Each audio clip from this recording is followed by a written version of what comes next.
Assalamualaikum warahmatullahi wabarakatuh. Perkenalkan, nama saya Melisa Jaslin, NPM 17045, jurusan Ekonomi Pembangunan. Ingin mempresentasikan tugas seminar Ekonomi Pembangunan yang dibina oleh dosen Ibu Nurul Huda SEM MSI. Baiklah, judul yang saya angkat dalam proposal ini yaitu yang mempengaruhi terjadinya pengangguran di Sumatera Barat. Pengangguran merupakan suatu paradigma yang paling sering dialami oleh seluruh negara di dunia, bahkan negara berkembang maupun negara maju. Tingkat pengangguran termasuk ke dalam indikator yang dipakai dalam mengukur berkembang atau majunya sebuah negara. Luas atau tingginya tingkat pengangguran suatu negara akan mencerminkan baik buruknya perekonomian negara atau wilayah. Dalam artian, tingkat pengangguran yang semakin tinggi menunjukkan kondisi perekonomian yang semakin buruk. Salah satu masalah yang sangat penting untuk diperhatikan oleh suatu negara adalah masalah pengangguran. Disebabkan oleh masalah pengangguran ini akan berdampak pada berbagai kriminalitas sosial, politik, dan kemiskinan. Hubungan yang erat antara pengangguran dan pertumbuhan ekonomi disebabkan oleh hasil barang dan jasa yang tersedia dikontribusikan oleh masyarakat yang bekerja. Akan tetapi, di lain pihak, pengangguran tidak akan memberikan kontribusi terhadap pertumbuhan ekonomi. Tingkat pengangguran dipengaruhi oleh tingkat upah. Pemerintah daerah dalam menetapkan tingkat upah akan berdampak terhadap tinggi rendahnya tingkat pengangguran yang terjadi di suatu daerah.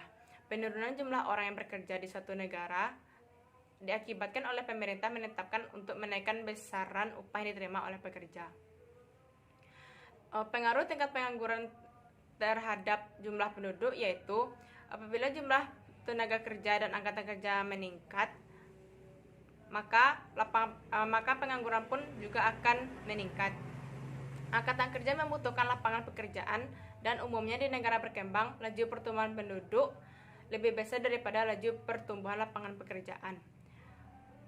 Oleh karena itu, tidak semua angkatan kerja bisa mendapatkan pekerjaan dan akhirnya menganggur.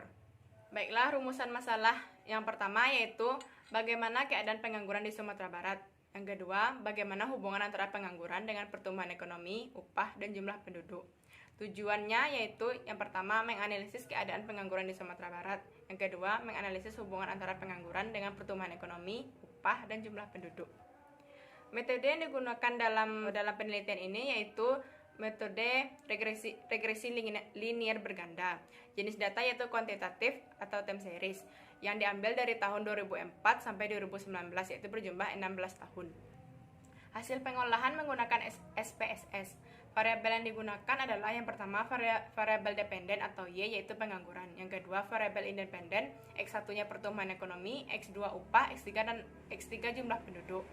Dari tabel dapat disimpulkan bahwa nilai signifikan untuk pertumbuhan ekonomi adalah sebesar 0,75.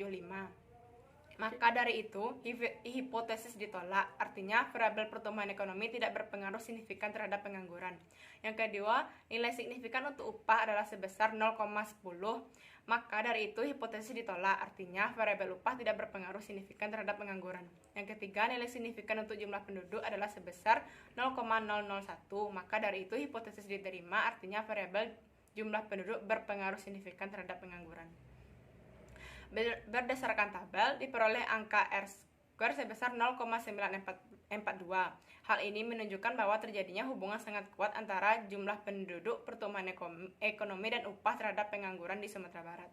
Pada hasil olahan diperoleh nilai signifikan F sebesar 0,000, maka dapat disimpulkan bahwa hipotesis diterima, artinya variabel jumlah penduduk, pertumbuhan ekonomi, dan upah berpengaruh signifikan secara kebersamaan terhadap pengangguran di Sumatera Barat. Kesimpulan dari penelitian ini yaitu secara keseluruhan variabel independen yaitu pertumbuhan ekonomi, upah, dan jumlah penduduk berpengaruh signifikan terhadap pengangguran di Sumatera Barat. Nah, sekian dari presentasi saya. Apabila ada kesalahan dari pembacaan saya mohon maaf. Wabillahi taufiq wal hidayah. Wassalamualaikum warahmatullahi wabarakatuh.